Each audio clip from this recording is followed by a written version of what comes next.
Hello बच्चों, कैसे हो आप लोग। हम पिछले लेक्चर में डिस्कस कर रहे थे पहला चैप्टर रियल नंबर के बारे में। आज हम उसी का नया टॉपिक उठाते हैं, इरेशनल नंबर। अच्छा, इरेशनल नंबर आपने 9th क्लास में पढ़ा भी था, पिछली क्लासेस में आपने डिस्कस भी किया होगा आपके टीचर्स ने। होता क्या है, रेशनल का उल्टा होता है। रेशनल नंबर क्या कहता है, अगर किसी नंबर को P अपॉन Q की फॉर्म में आप रिप्रेजेंट कर दो, जहां पर P और Q एक इंटीजर हो और Q जीरो नहीं हो, तब एक नंबर रेशनल कहलाता है। वो नंबर रेशनल नंबर कहलाता है। क्लियर।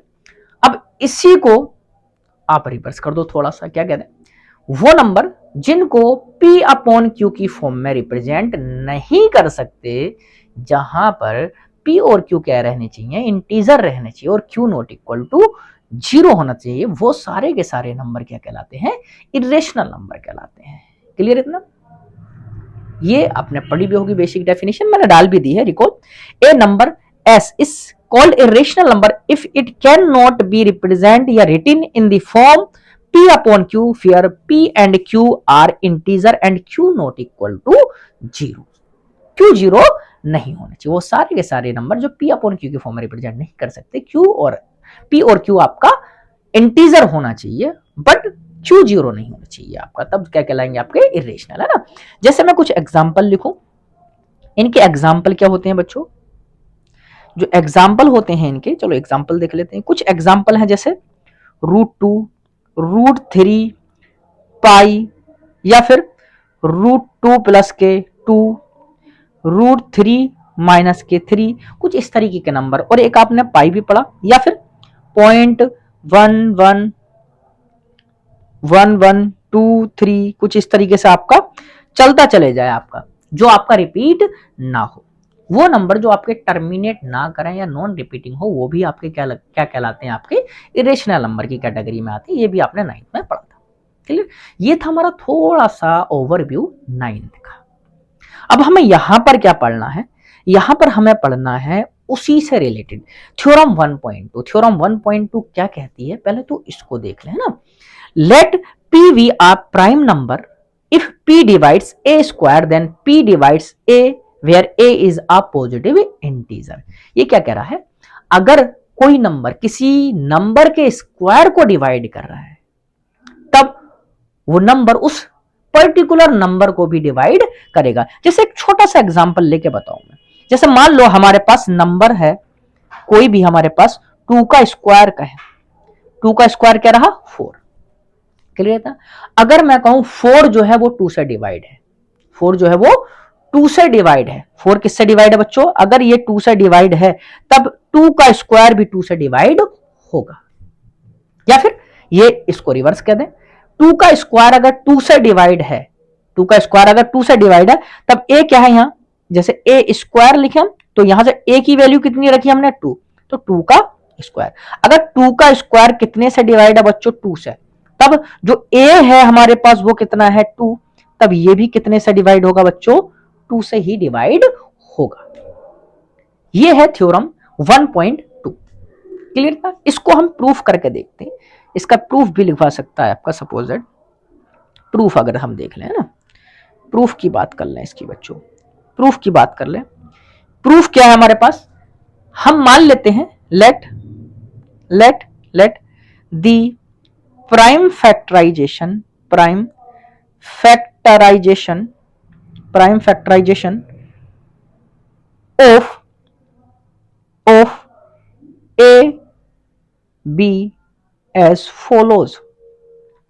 अगर हमारे पास प्राइम फैक्टराइजेशन जो है वो ए का कुछ इस तरह से है, A is equal to P1 P2 P3 up to Pn, अगर ये है, then then then then then then A square is equal to कितना होगा, P1 P2 P3 up to Pn into P1 P2 P3 up to Pn, ये होना चाहिए। या इसको ये भी तो लिख सकते हैं, A square is equal to P1 का स्क्वायर, P2 का स्क्वायर, P3 का स्क्वायर अप टू Pn का स्क्वायर। क्लियर? अब हम ये एज्यूम करके हमें क्या है, हमें गिवन क्या है कि हमारे पास let P we are prime number P divides A square. ये गिवन है आपको कि हमारा जो p है वो a स्क्वायर को डिवाइड कर रहा है, तब हमें प्रूफ करना p a को भी डिवाइड करेगा, ये प्रूफ करना है ना। चलो यहां क्या गिवन है, given that we are given that p divides a square, therefore यहां से अगर a स्क्वायर को डिवाइड कर रहा है, p किसको डिवाइड कर रहा है, a स्क्वायर को, therefore p is the prime factor of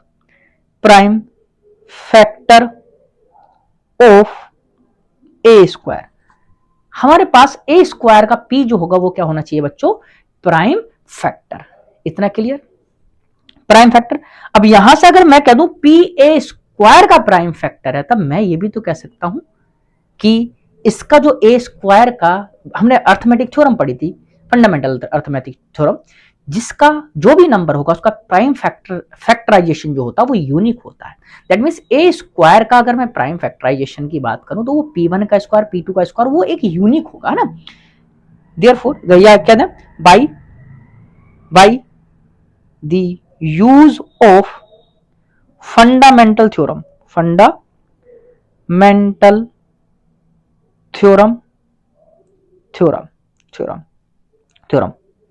it is clear that p is the prime factor of a where a is equal to p1 p2 p3 up to pn। हमारा इसमें से ही कोई ना कोई एक prime factor होगा। यहां से ये भी लिख सकते हैं आपका, सो p डिवाइड्स a या p divides a, so p divides a। आगे p a is equal to लिख सकते हो p1 p2 p3 p4, ये भी लिख सकते हो आप। तो यही हमें प्रूफ करना था कि हमारे पास जो p है वो a स्क्वायर को डिवाइड कर रहा था, p a को भी डिवाइड करेगा। क्लियर था? इसी को हम यूज करके, इसी थ्योरम को 1.2 को यूज करके, वैसे तो आपको एनसीईआरटी में 1.2 के बाद 1.3 दे रखा है आपका, √2 को प्रूफ करा है। √2 को उन्होंने दिया है कि √2 इज अ रेशनल नंबर, उसको प्रूफ करो, बट मैंने इसको एग्जांपल दे दिया नाम, कोई दिक्कत वाली बात नहीं है। अब यहां से आपको क्या प्रूफ करना है बच्चों, जैसे तो इसी को आपको प्रूफ करना है, यूज क्या करके, 1.2 को यूज करना है, इसी के तरह हम लेके चलेंगे स्टेप बाय स्टेप। क्लियर? अब देखें हम इसको √2 को अच्छे से देखेंगे ना, देखते हैं। चलो हमारे पास क्या प्रूफ करा है, √2 इज अ रेशनल नंबर। चलो प्रूफ करते हैं बच्चों। है हम मान लेते हैं, पहले हम क्या मानेंगे, इसका जस्ट अपोजिट मानेंगे। हमें प्रूफ क्या करा है, रेशनल। हमें क्या करना है, इसका जस्ट अपोजिट मानना है कि √2 क्या है, एक रेशनल नंबर है। √2 एक रेशनल नंबर है जहां पर हमारा कॉन्ट्राडिक्शन होगा, मतलब कि हमारा, हम जो मान रहे हैं उसका अपोज अगर हो रहा होगा तो हम बोल देंगे जाकर कि ये इरेशनल नंबर है, क्योंकि कॉन्ट्राडिक्शन नहीं होना चाहिए। आप अगर कोई भी चीज एज्यूम करो, अगर वो अप्लाइड है या वही चीज प्रूफ हो जा रही है जो हमने दे रखा है, तब तो ठीक है, अदरवाइज वो गलत। क्लियर? चलो हम मान लेते हैं, let us assume to the contrary √2 is a rational number। √2 is a rational number। ये हमने मान लिया बच्चों, है ना, ये हमने मान लिया, अपने तरफ से मान लिया। So we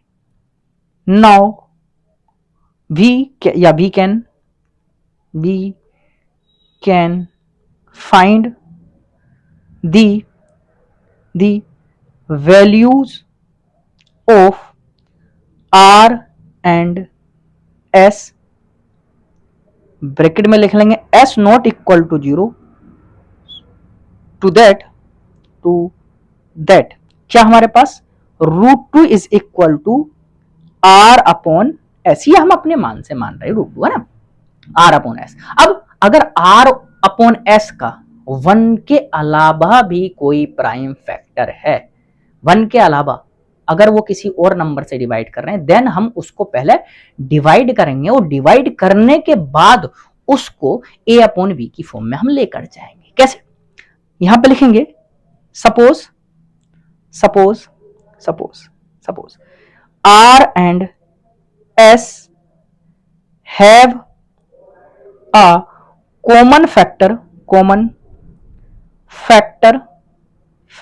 other than 1, common factor other than 1। अगर कॉमन फैक्टर 1 के अलावा भी कोई है तब क्या करना है, देन we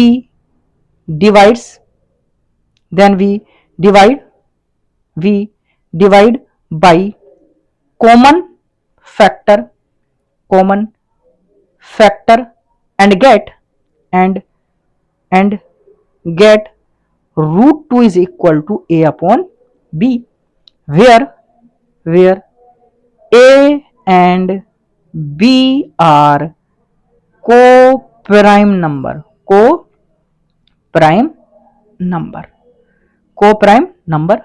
और ब्रैकेट में लिख लेंगे b नॉट इक्वल टू 0। को प्राइम नंबर कौन से होते हैं बच्चों?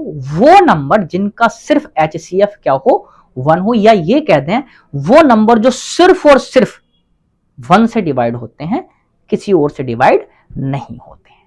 इतना क्लियर? ये इतना आपको एज्यूम करना पड़ेगा। Now find A and B। अब A और B को हमें फाइंड करना रहेगा। कैसे?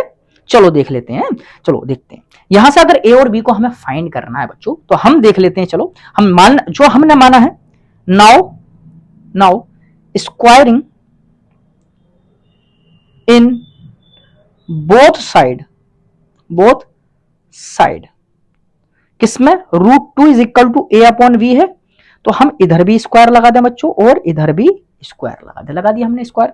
चलो इसको स्क्वायर को सिंप्लीफाई कर लें हम, तो इसको स्क्वायर को सिंप्लीफाई करेंगे तो क्या आ जाएगा यहां से, 2 is equal to a upon v या a square upon v square. तो यहां से क्या बन जाएगा, a square is equal to 2v square, ये बन जाएगा हमारा, यहां से ये बन जाएगा। अब यहां से हमें क्या पता चल रहा है, a square is equal to जो 2v स्क्वायर है, a square is equal to जो 2v स्क्वायर है, या इसको ये भी लिख सकते हैं 2v square is equal to a square.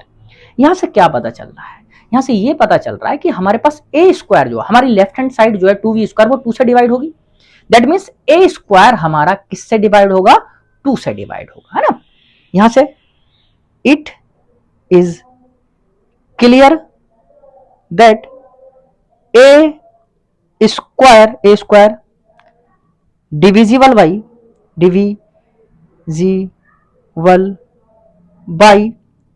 2, so that 2 divides a by the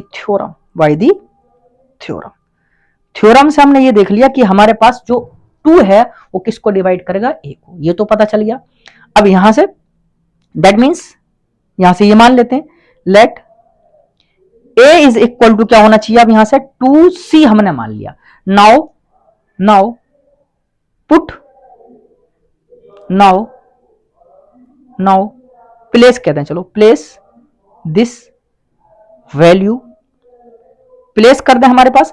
अब इस वैल्यू को हम प्लेस करेंगे तो बच्चों हमारे पास क्या आ जाएगा, यहां से v वाले में हम प्लेस कर दें तो 2v square is equal to 2c का स्क्वायर, दैट मीन्स क्या बनेगा 4c का स्क्वायर। यहां से क्या बना बच्चों, यहां से बना 2c का square is equal to b square, 2c का square is equal to b square. अब यहां से क्या पता चल रहा है, यहां से ये पता चल रहा है कि 2c का square is equal to v square जो है 2c स्क्वायर कितने से डिवाइड होगा, 2 से डिवाइड होगा। दैट मीन्स v स्क्वायर भी कितने से डिवाइड होगा, 2 से डिवाइड होगा। क्लियर इतना? हाँ जी। यहां से ये क्लियर है, it is clear that V square divisible by 2 so that 2 divides 2 divides ऊपर भी रह गया है, यहाँ 2 डिवाइड्स करते हैं, 2 डिवाइड्स a बाई थ्योरम। यहां से ये पता चल गया हमारे पास, यहां से ये पता चल गया कि हमारे पास a और v के दो से भी हमारे a और v जो है किससे और डिवाइड होगा, 2 से भी डिवाइड होगा, है ना। सो a and v have a common factor 2 which is contradict our assumption,